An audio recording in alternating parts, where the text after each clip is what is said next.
ఇల్లు అనేది పూర్తి మూలకేసి కట్టొచ్చా?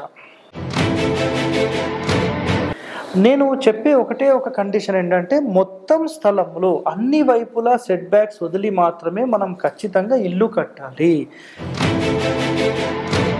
ఈ మూలలకు ఎక్స్టెండ్ అయిన గోడలు ఇవి కట్ చేసేస్తాను నేను. కట్ చేసినప్పుడు ఏమవుతుందంటే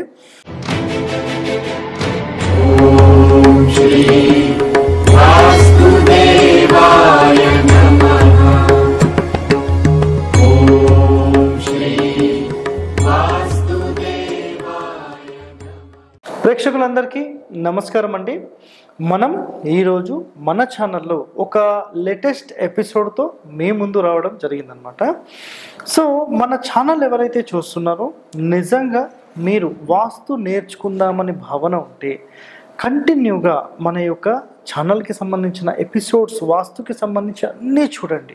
ఒక 6 నెలలు సంవత్సరంలో మీరు ఒక ప్రొఫెషనల్ లాగా తయారవ్వచ్చండి. ఓకే, సో ఈరోజు మనము చాలామంది అంటే తెలుగు రాష్ట్రాల్లో కానీ ఇతర రాష్ట్రాల్లో కానీ ఎక్కడైనా ఒక మేజర్ సమస్య ఒకటి ఉంది. అదేంటంటే ఇల్లు అనేది పూర్తి మూలకేసి కట్టొచ్చా?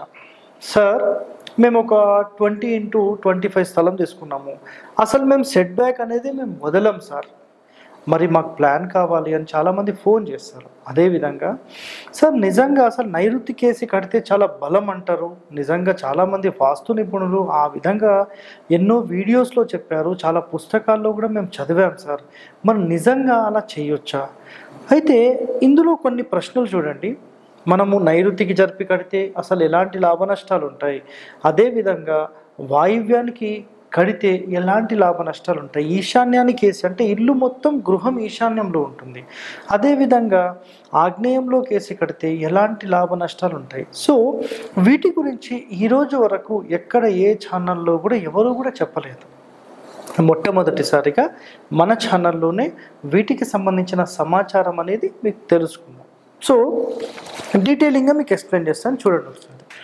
మనము ఒక స్థలం తీసుకున్నాం. ఇట్లా ఇది ఒక స్థలం అయితే జనరల్గా ఇది 20 ఫీట్ అనుకోండి, ఇది ఒక 25 ఫీట్ అనుకోండి, ఇది జనరల్గా ఈస్ట్ రోడ్ అనుకోండి.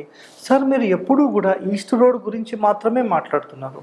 నేను ఇక్కడ మీకు కాన్సెప్ట్ అనేది ఏం చెప్తున్నానో మీరు అర్థం చేసుకోండి. నేను ఈస్ట్ రోడ్ గురించి చెప్తున్నానా, వెస్ట్ రోడ్ గురించా, ఉత్తరమా దక్షిణమా వద్దండి. దేనికైనా ఇదే రూల్ అనేది వర్తిస్తుంది. సో నేను ఎన్ని వీడియోస్ చేశాను ఈరోజు వరకు అంటే ఒక 2 నుంచి 3,000 వీడియోస్ ఉన్నాయి మొత్తం. చాలా వరకు అయితే షార్ట్ వీడియోస్ మీకు అసలు ఒక రేంజ్లోకి వెళ్ళిపోయాయి అన్నమాట. సో మీరేంటంటే నేను చెప్పే ఒకటే ఒక కండిషన్ ఏంటంటే మొత్తం స్థలంలో అన్ని వైపులా సెట్ బ్యాక్స్ వదిలి మాత్రమే మనం ఖచ్చితంగా ఇల్లు కట్టాలి. అట్లీస్ట్ ఎంత వదలాలంటే 1 పార్ట్ అంటే ఒక పార్ట్ 9 పార్ట్స్లో అంటే ఇక్కడ నుంచి ఇట్లా మనం 9 భాగాలు చేసినప్పుడు కనీసం ఒక భాగం ఇక్కడ వదిలేసేయాలి అని మాట్లాడతాం. అదేవిధంగా ఇక్కడ 9 భాగాలు చేసి కనీసం ఇట్లా ఇది వదిలేసేయాలి అంటాం. ఈ భాగం వదిలేసేయాలి అంటాం. అంటే 9 భాగాలు చేసిన తర్వాత దీన్ని పిశాచ స్థానం అని పైశాచ స్థానం అని చెప్పి ఈ 2 పేర్లతో జనరల్గా పలుకుతూ ఉంటారు. సో అసలు ఈ మూలలకు చేర్చి కట్టడం వల్ల ఒక స్థలం ఎప్పుడైతే మనం తీసుకున్నామో ఆ స్థలంలో ఔటర్ ఏరియా మొత్తం కూడా మనకు 45 రకాల దేవతలు ఆక్యుపై అవుతారు. సో అలాంటి దేవతల పదాల మీద మనం ఇల్లు అనేది కట్టకూడదు. ఇది చాలా చాలా ముఖ్యమైన నియమం.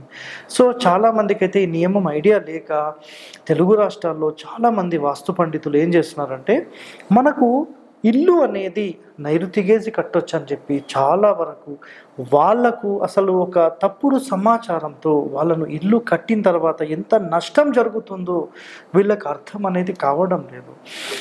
సో ప్రజలారా నేను ఒకటి చెప్తున్నాను, మీరు వ్యూవర్స్ నిజంగా మాకు మంచి జరగాలి సార్, మేము చిన్న ఇల్లు తీసుకున్నాం, మేము బాగుండాలని ఎంతోమంది అనుకుంటారండి.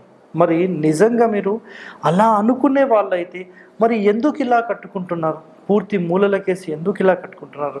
ఆఖరికి కొన్ని ప్లాన్లు నేను వద్దంటే సార్ మాకు వేరే ఆప్షన్ లేదు, మాకు మీరు అట్లనే ఇస్తే మేము తీసుకుంటాం, ఇంకేం చేస్తామండి? సో నేను ఇవ్వాల్సిన పరిస్థితి వచ్చేస్తుంది. మొన్న ఒకటి చేసాం, 12 అడుగులే సెట్ బ్యాక్ ఏమి ఇవ్వాలండి? నేను ఒకవేళ 2 అడుగుల సెట్ బ్యాక్ ఇచ్చి ఇంటి కాంపౌండ్ కూడా కడితే అది 8 అడుగులు కూడా రావట్లేదు. 2 అడుగులు వదిలేస్తే గోడతో పాటు అని తీసేసి 6 అడుగులు వస్తుంది. సో ఇంకెక్కడ చేస్తామండి, అసలు పాసిబిలిటీసే లేవు. కాబట్టి ఇక్కడ అంటే కస్టమర్ యొక్క రిక్వైర్మెంట్ ఏముంది, వాళ్ళ స్థలం ఎంత ఉంది, దాన్ని బేస్ చేసుకొని ఎంత సాధ్యమైతే అంతవరకు మాత్రమే మనం వాళ్ళకు మంచి జరగడానికి ప్రయత్నం కోసం మనం ముందుకెళ్తున్నాం. సో ఇక్కడ చూడండి, ఇప్పుడు ఇది మనం చెప్పుకున్న ఒక కండిషన్. అంటే ఖచ్చితంగా మనకు అన్ని వైపులా ఖాళీ ఉండాలి అనేది ఒక కండిషన్. అంటే అన్ని వైపులా 9 భాగాలు 9 భాగాలు 9 9 చేస్తే ఒక భాగం అనేది వదిలేసేసి మీరు ఇల్లు కట్టొచ్చు అనేది శాస్త్రం. ఇంకా డెప్త్గా చెప్తే ఎటువైపు 2 భాగాలు వదలాలి, ఎటువైపు 3 భాగాలు వదలాలి అనేది కూడా కండిషన్ ఉంటుంది. సో ఇక్కడ అప్రస్తుతం, ఇప్పుడు అవసరం లేదు, నేను తర్వాత చెప్తాను మీకు. సో ప్రస్తుతానికైతే మూలల గురించి మనం మాట్లాడుతున్నప్పుడు ఇక్కడ మీరు చూస్తే ఒకసారి ఇక్కడ అబ్జర్వ్ చేయండి ఒకసారి. ఏంటంటే స్థలంలో మూలలకు చేర్చి ఇల్లు ఎప్పుడూ కట్టరాదు, ఇది ఫస్ట్ కండిషన్ అండి మనది. నెక్స్ట్ దక్షిణంలో నైరుతిలో అయినా సరే దాని పరిణామాలు చాలా ఉంటాయి. సో చాలా డేంజరస్ అనమాట అది. నెక్స్ట్ స్థలంలో ఆగ్నేయానికి చేర్చి నిర్మిస్తే, సో ఇక్కడ చూడండి, ఇది మనం స్థలం ఇట్లా తీసుకున్నాము, ఒకవేళ ఇల్లు ఇట్లా కట్టామనుకోండి, అంటే ఇక్కడ మీకు తూర్పులో కానీ దక్షిణంలో కానీ ఎలాంటి స్థలం ఉండదు, ఇంకా డైరెక్ట్ ఇల్లు ఇట్లా కట్టేస్తారు ఈ గోడల మీద, ఈ గోడలు కూడా ఇట్లా అటాచ్ చేసేస్తారు. సో మరి ఇలా కట్టే ఏం జరుగుతుంది సార్, కొంచెం మాకు వివరించండి. అదేవిధంగా ఇలాంటి స్థలంలో మనం నైరుతికేసి ఇలా కట్టి, సార్ మాకు తూర్పులో ఖాళీ జాగా మేము పెట్టుకున్నాం, ఉత్తరంలో ఖాళీ జాగా పెట్టుకున్నాం అని మాట్లాడుతుంటారండి. మరి ఇట్లా నైరుతిలో కడితే ఏంటి, మళ్ళీ వాయువ్యంలో కేసి ఇట్లా కట్టేసేసి ఇది ఈస్ట్ అండి, వాయువ్యం కేసి ఇట్లా కట్టి మేము దక్షిణంలో ఖాళీ పెట్టుకున్నాం, తూర్పులో పెట్టుకున్నాం అని మాట్లాడతారు. అదేవిధంగా ఈశాన్యానికి కేసి కట్టి, అంటే ఈశాన్యం ఇట్లా కట్టి దక్షిణంలో పడమరలో ఇట్లా ఖాళీ పెడితే అసలు దేనికి ఎలాంటి ఇంపాక్ట్స్ ఉంటాయి, ఇది మనం తెలుసుకోవాలి కదా.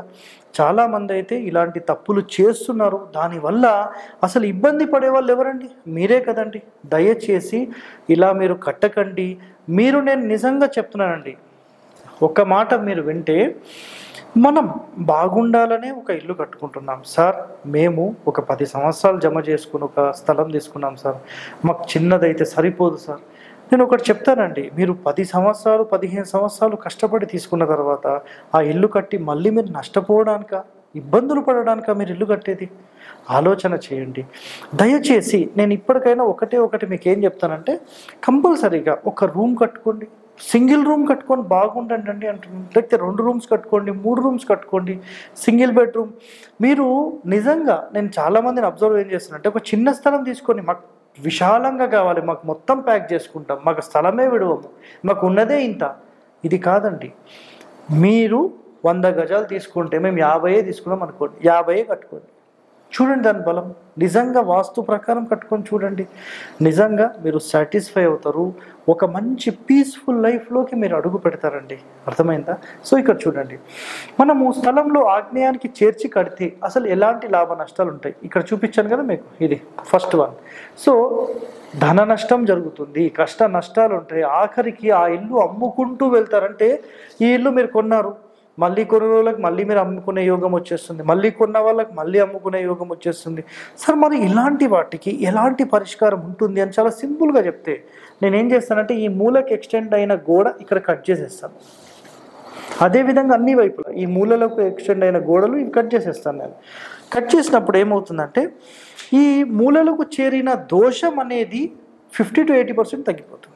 సో మేము ఒక ఇల్లు విజిట్ చేస్తే ఎలాంటి నియమాలు, ఎలాంటి బేస్ మీద అక్కడ సైట్ కండిషన్ని బట్టి ఆధారితం చేసుకొని వీటిని డిసైడ్ చేయడం జరుగుతుంది.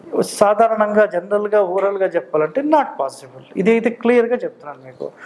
నెక్స్ట్, నైరుతి మూలకు చేర్చి కడితే అందు నివసించిన వారికి అపకీర్తి, కష్టములు, బంధనములు, వంశహాని, కర్తను నశింపచేయును, అంటే ప్రధాన వ్యక్తి కూడా లేకుండా పోయే అవకాశాలు ఉంటాయండి.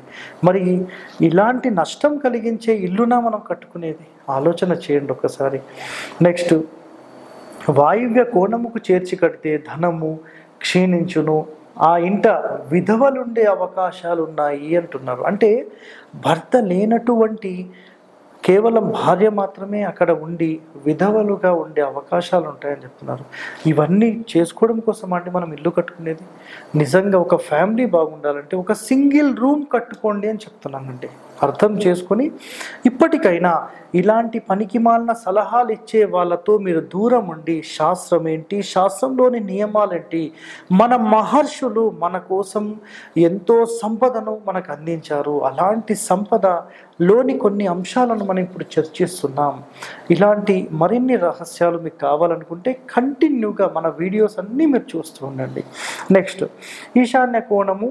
ఒకవేళ వాయువ్య కోణం అయిపోయింది, ఇప్పుడు ఈశాన్య కోణంకి చేర్చి కడితే ఇట్లా, ఇది తూర్పు, ఇది ఈశాన్యం అనమాట, ఇది ఉత్తరం.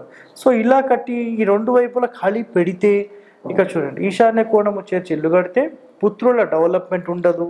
దాని తర్వాత సంతాన హాని, సంతానం ఉండకపోవచ్చు, వంశనాశనం జరగవచ్చు, కర్త ఉండకపోవచ్చు, ఇబ్బంది పడవచ్చు. సో ఎన్నో ఉన్నాయండి. గృహం నిర్మిస్తే గృహం తప్పకుండా 1/9 పార్ట్, ఇందాక మీకు చెప్పాను కదా, ఒక భాగం వదిలిపెట్టి మాత్రమే కట్టాలన్నమాట. సో ఎగ్జాంపుల్లో ఇందులో నేను ఎక్స్ప్లెయిన్ చేస్తాను చూడండి. ఒకవేళ ఇక్కడ మీరు ఇదే స్థలం అనుకుంటే ఖచ్చితంగా ఇలా కట్టాలండి ఇల్లు. ఇలా కడితే యాక్సెప్ట్, అన్ని వైపులా ఖాళీ అనేది ఉండాలి. సార్ ఒక భాగం అంటే ఒక 2 అడుగులు 3 అడుగులు 4 అడుగులు అవుతుంది సార్, మరి ఎట్లా? సార్ నేను ఒకటైతే చెప్తున్నాను, ఒక భాగం అయితే తప్పనిసరి. కుదరట్లేదు సార్, కొంచెం తగ్గించుకోండి, కుదరట్లేదు ఇంకా తగ్గించుకోండి, అట్లీస్ట్ ఒక 2 అడుగులు 3 అడుగులు చేయండి, ఎంతో కొంత ప్రయత్నం చేయండి, కానీ మొత్తం గోడలకేసి కట్టకండి. నెక్స్ట్, ఈశాన్యంలో ఉపగృహం కట్టవచ్చు, నైరుతైనా సరే. అంటే జనరల్గా ఇలా మనము ఇల్లు కడితే మనం ఇక్కడ మూలకు అసలు ఎలాంటి గృహం కట్టొద్దు, ఈశాన్యంలో బరువులు అయితే అని మాట్లాడతారండి. అయితే ఇలా ఒక భాగం ఇటు వదిలేసేసి 100% ఇక్కడ మీరు ఖచ్చితంగా కట్టే అవకాశం ఉంటుంది. అది ఎటైనా సరే, ఓకేనా? అంటే ఈశాన్యమైనా సరే, నైరుతైనా సరే. మనము వాయువ్యంలో ఆగ్నేయంలో అయితే జనరల్గా కట్టొద్దని చెప్పేసి, సో దానికి కండిషన్స్ ఉంటాయి. నెక్స్ట్, మన ఆధునిక వాస్తు వాళ్ళు మరి ఏం చేస్తున్నారంటే, అసలు ఈశాన్యంలో బరువుతో ఇట్లాంటివి కట్టొద్దు, నైరుతిలో చాలా బలంగా ఉంటుంది, మొత్తం మూలకేసి ఇట్లా కట్టేసేయండి అని చెప్పి కోణాలలో కూడా మొత్తం అసలు కోణ సూత్రాన్ని కూడా మొత్తం క్లోజ్ చేసేసి ఇల్లు కట్టిస్తున్నారు. నిజంగా వీటన్నిటి వల్ల మీరు నష్టమే జరుగుతుంది, కానీ లాభం అయితే ఉండదండి. ఈరోజు వరకు ఇలాంటి కాన్సెప్ట్ ఎక్కడ ఏ యూట్యూబ్ ఛానల్లో కూడా మీకు సబ్జెక్ట్ చెప్పి ఉండరు. సో ఇది చెప్పడానికి నేను చాలా చాలా గర్విస్తున్నాను. సో మీరు ఇలాంటి సమాచారం తెలుసుకోవాలనుకుంటే మన ఛానల్ని సబ్స్క్రైబ్ చేయండి, లైక్ చేయండి, గంట బొమ్మను కూడా యాక్టివేట్ చేయండి. సో నమస్కారం అండి, ధన్యవాదాలు.